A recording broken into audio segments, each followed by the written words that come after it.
Hello, this is Andre Bealey, and I'm glad to welcome you to the Alien Relatives channel.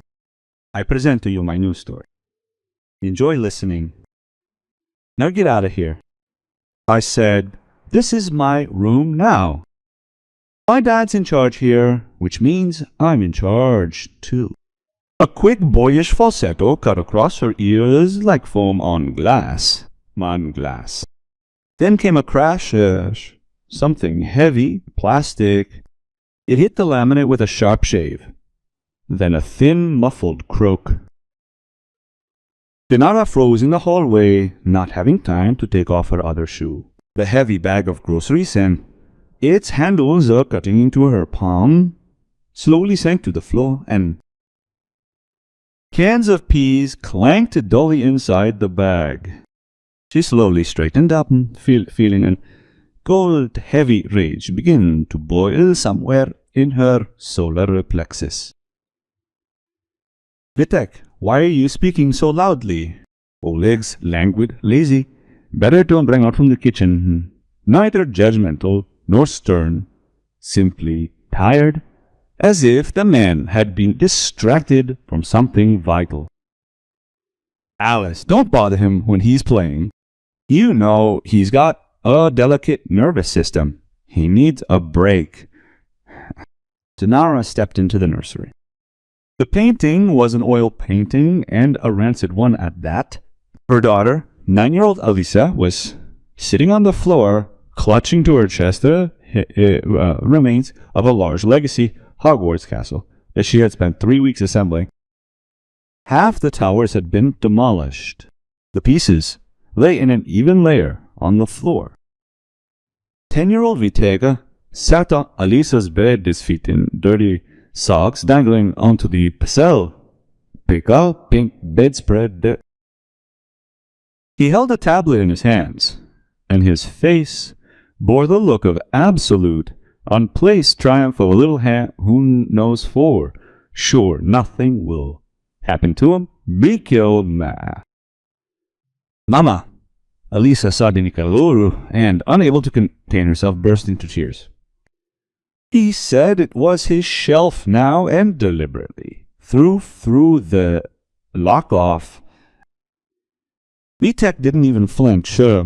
He just sniffled and stared insolently at his stepmother with his small, deep-set eyes. Why did she put her blocks out? He muttered. I have nowhere to put my tablet. Dad said I can make myself comfortable here.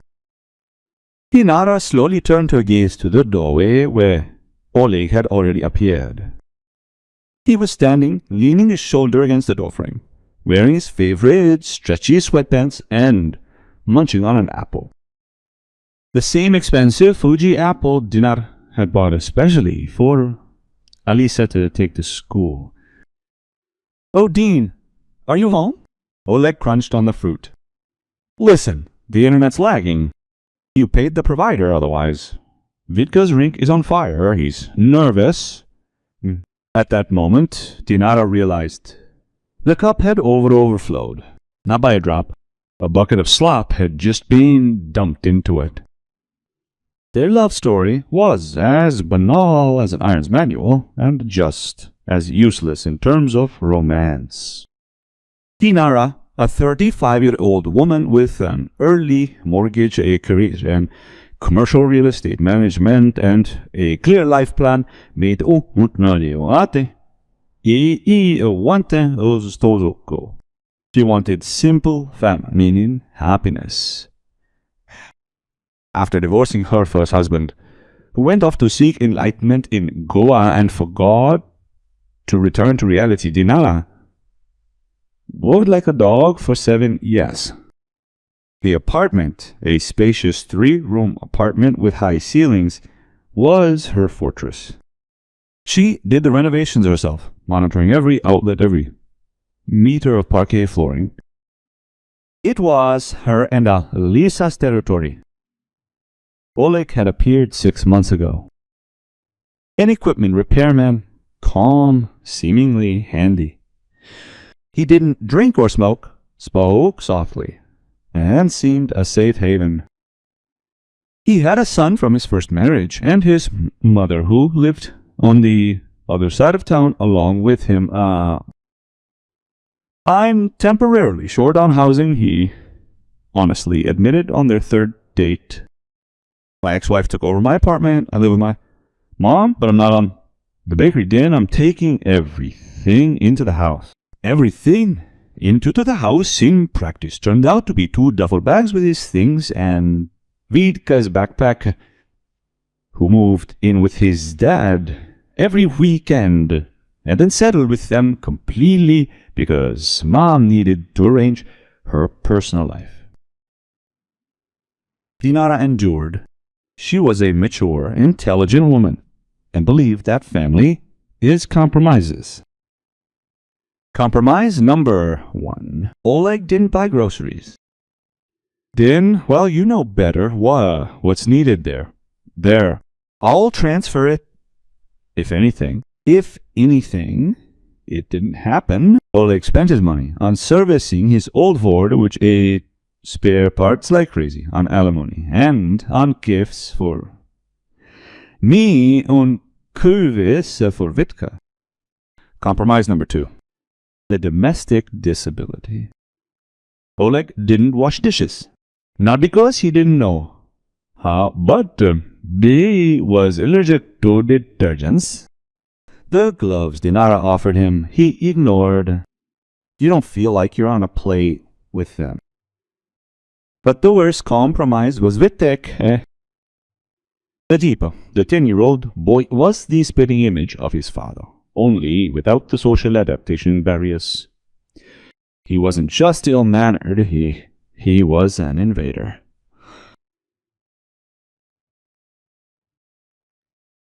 Finishing his apple and tossing the core toward Elise's Norash can. Why are you silent? The child is relieving stress. So what, a construction set? You'll buy a new one? You're rich, aren't you? Dinara slowly exhaled through her nose. Undressed, went into her daughter's room and silently packed the Lego pieces into a box. Elisa huddled close to her, her whole thin body trembling. Let's go to the kitchen, kitten, Dinara said quietly. Let's have some tea. And, as for me, Vitek said quietly, I want pizza. Dad, order a pizza with a Svechina. Did you hear? Oleg winked at Dinara. Order a pizza for the guy. And for me, too. We're tired today. We were walking in the park. I won't order anything. Dinara's voice sounded even like a subway stop announcement. You can heat up the soup in the fridge yourself. Oleg's face changed. The smile slid, revealing the capricious grimace of an offended child. Are you sorry? It's a pity for the child. This is not my child, Oleg, and he destroyed my daughter's room. There it goes. Oleg rolled his eyes. You divide children into yours and others. This is low, Dean. I thought you had a big heart. Mom warned you. Mom, Zinaida Lvovna, the gray eminence of this small empire of the observed, a woman, with the voice of a prison guard and the manners of a provincial actress of a burnt-out theater. She never visited, but her presence was constant. They felt through the phone rang.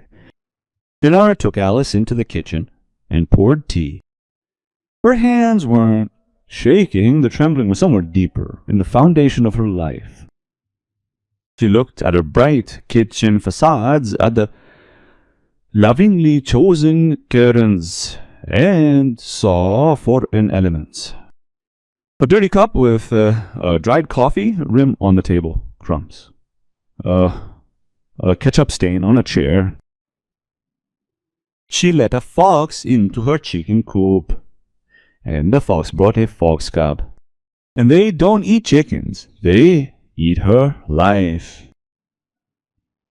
The next 2 weeks turned into a trench war. Oleg chose the tactic of gaslighting for dummies. If the sausage he bought for Alice's breakfast went missing, his eyes widened. Teen, we're a family, a common pot. Why are you so petty, huh?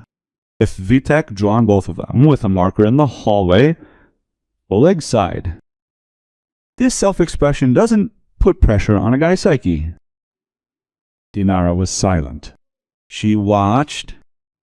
She saw how Alice stopped inviting him friends as her daughter began hiding her favorite toys in the closet and locking it with the bicycle lock that Dinara had bought herself. The climax came on Friday evening. Dinara didn't return from work later than usual. They were closing the quarterly report. Her head was buzzing. She wanted silence and a hot shower. Her keys didn't fit the lock. She tried it once, twice. The top lock was bolted from the inside. She rang the bell. Silence. Again. Footsteps and rustling were heard outside the door. Then Oleg's voice. Who? A horse in a coat. Oleg, open up. Listen. Here's the deal. Vitka and I are playing Monopoly. We're having an important round. And Mom arrived. Her blood pressure has taken a turn for the worse. She lay down in the living room. Could you, go walk for an hour or go see a friend? We've just calmed down. Mom went to bed and now you're going to make noise. Dinara stared at the peephole. At that moment, the world around her became crystal clear. The halftones disappeared, the doubts disappeared, the fatigue disappeared. Only mathematics remained. Open up, she said very quietly, but so the door clicked, instantly meh. Oleg stood in the hallway, smiling guiltily, but his eyes remained cold and insolent. Behind him in the living room was Dinar's Holy of Holies, where her desk stood. Zinaida Lvovna was reclining on the sofa. Enormous, in a floral dressing gown. She took up the entire space. Nearby on the coffee table stood a cup of tea and a plate of caviar sandwiches. The very jar that Bintom saving for the new year. Oh, is that you? The mother-in-law muttered without getting up. Be quiet, my dear. I'm getting a migraine from your city noise. Oleg, son, bring another pillow. Alisa wasn't home. She had dance lessons. The nanny was supposed to pick her up. But where is Alisa? Asked Dinara without taking off her shoes. 8. Zinaida Lvovna, waving her hand with a sandwich. She came. I told her not to disturb Grandma while she was resting. She went to the neighbor, the one on the first floor. Let her sit for a while. She won't fall apart. Alisa was sent to Babaval. The strangers kicked her child out of her own house to eat her caviar and lie on her couch. Vitek ran out of Alisa's room. He was wearing a t-shirt with the inscription, Boss, Dad, when are we going to eat cake? You promised. Dinara went into the kitchen and sat down on a chair. Oleg followed her in, scratching the back of his head. Then why are you so tense? Mom came to help and said, You've got a mess here, mistress. You're not much of a boss. She decided to tidy things up, to inspect. Inspect? Dinara looked up at him. Okay, listen. Just don't get worked up. Mom's got a point. We've been talking. Anyway, about Alisa. What about Alisa? Oleg took a deep breath as if about dive into the water. He felt the powerful support of his mother's tank corpse behind him, and that made him incredibly bold. Are you seriously demanding that my daughter be sent to boarding school because she's irritating your precious son, Itus? Nishara said these words 5 minutes later when Oleg, fumbling and waving his arms, outlined a brilliant plan. The plan was as follows. Vidka needed his own space to study, although he barely got C in school. Elisa's room was perfect because it had good lighting. Elisa is a loud, capricious, and selfish girl. There's a wonderful boarding school in the region. Zina Lvovna inquired. Of course it's inexpensive. They'll make a real woman out of her there. She and Oleg will take her on vacation. And in general, it will strengthen their marriage because Elisa is an anchor from the past. Oleg stood and waited for a reaction. He sincerely believed that logic was undeniable. It's hindering Vitka's development, he added weightily. He's a boy. He needs a space. She's a girl. It's good for her to get used to discipline. Dinara looked at her husband. She saw every pore on his nose, saw the cheap chain around his neck, saw that smug, flabby look of a man who's never been responsible. So, boarding school? She asked again. Boarding house din? That sounds better. Well, so I promised Mom that we would resolve this issue today. Dinara stood up and went to the window. The lights of the big city were burning outside the glass. Cars, people, bustle. A life in which you have to claw out your place in the sun with your teeth. She turned to her colleague. Her face became smooth, calm, almost serene. Okay, Oleg, you're right. We can't live like this any longer. Someone will have to leave. Oleg beamed. He hadn't expected the bastion to fall so quickly. Apparently, his mother's authority had finally prevailed. There you go, smart girl. I knew you'd understand. We'll tell the witch tomorrow. No, why put it off? Dinara smiled at the corners of her lips. Go and make Mom happy. Tell her that the issue with accommodation is closed. Oleg, inspired by victory, kissed her on the cheek. She barely restrained herself from wiping herself off, and ran into the living room to report to Mother. Dinara took out her phone and dialed the number she'd saved a week ago after a conversation with her neighbor, Uncle Pasha, the old foreman. Hello, Sergey. Yes, this is Dinara. About that turnkey eviction order. Yes, rush rate, double payment, Ezra agreed. The movers are sober. Excellent, I'm waiting. And bring the locks too. An hour passed in a surreal atmosphere. Oleg and Zinaida Lvovna drank tea, loudly discussing how they would rearrange the furniture in Elisa's room. Votok was jumping on the sofa. Dinara was sitting in an armchair in the hallway reading a book. Or pretending to. She didn't turn the pages. She regretted only one thing, that she'd wasted 6 months of her life on this man. But on the other hand, it was an excellent vaccination. Now she will have lifelong immunity to parasites. Sыночка called out to her mother-in-law from the room. And we'll throw out those pink curtains. Tivitenka, we need dark ones. Blackout. Avos Zini Lvovna Dinara, responded Dara. Anything you want.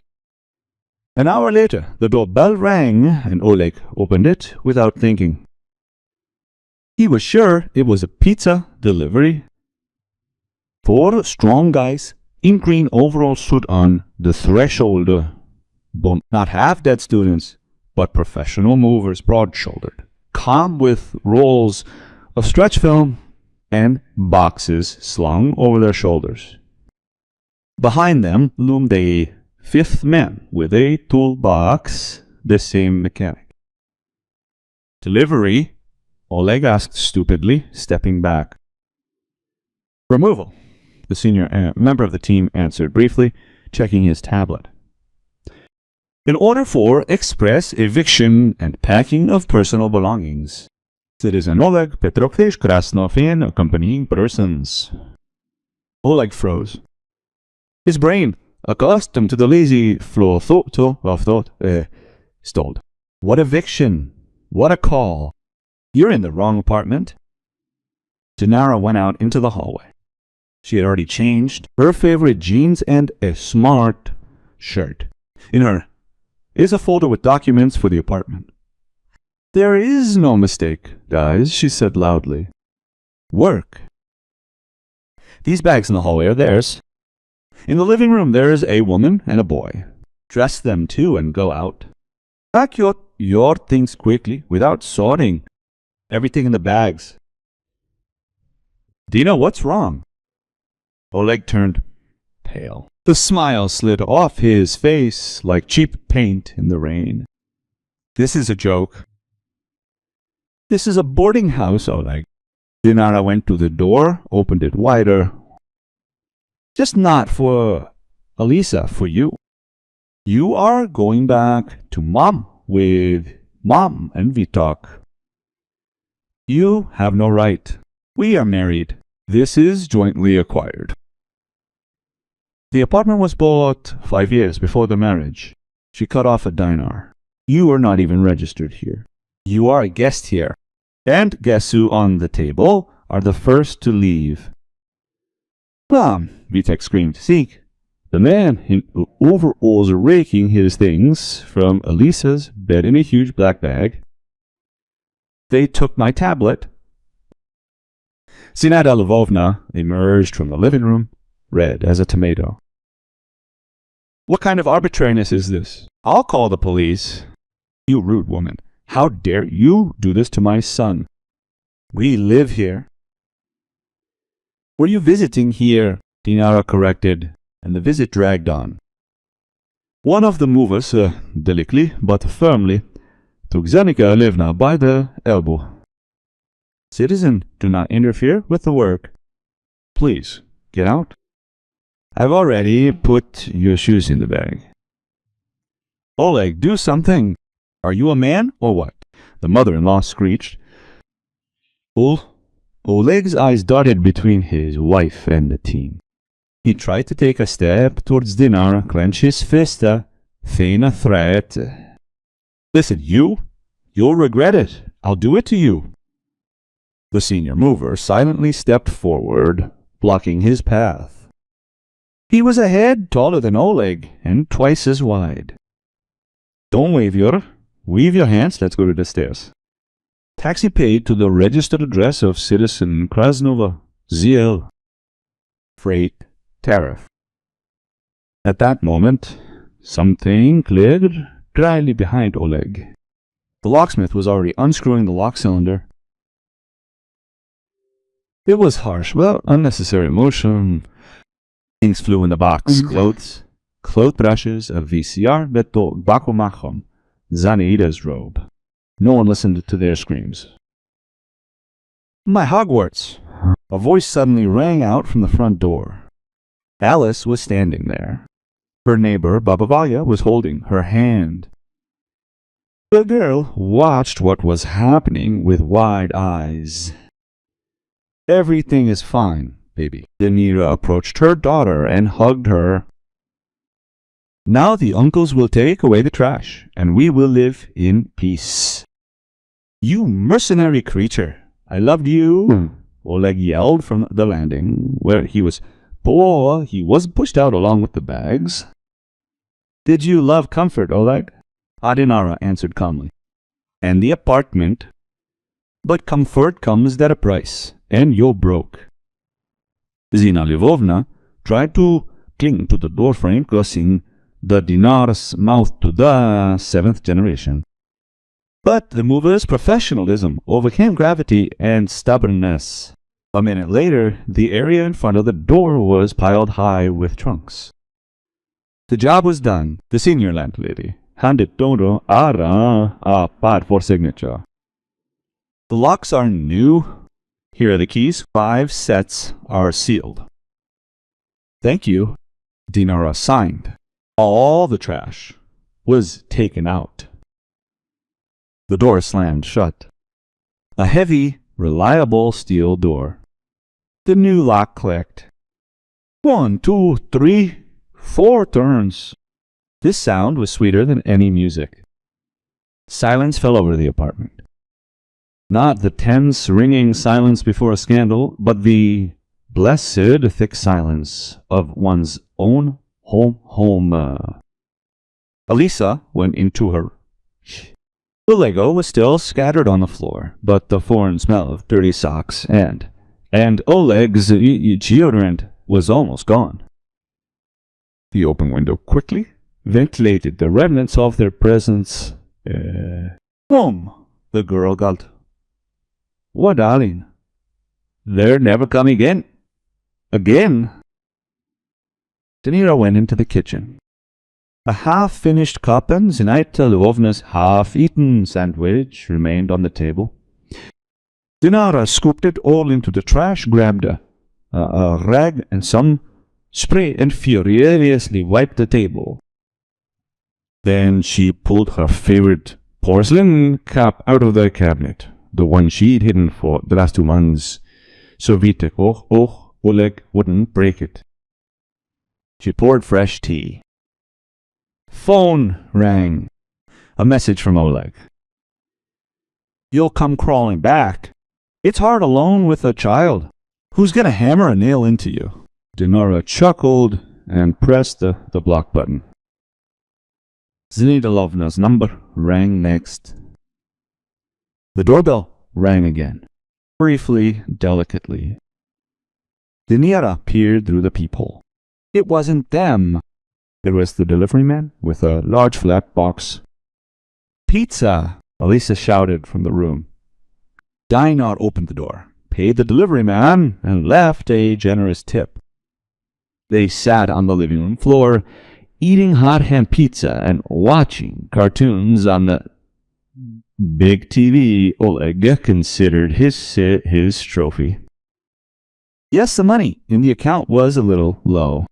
The crew was urgent, and changing the locks was not cheap.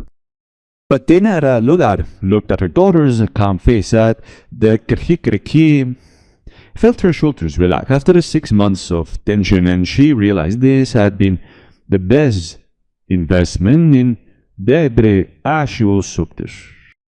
Justice isn't when everyone gets the same.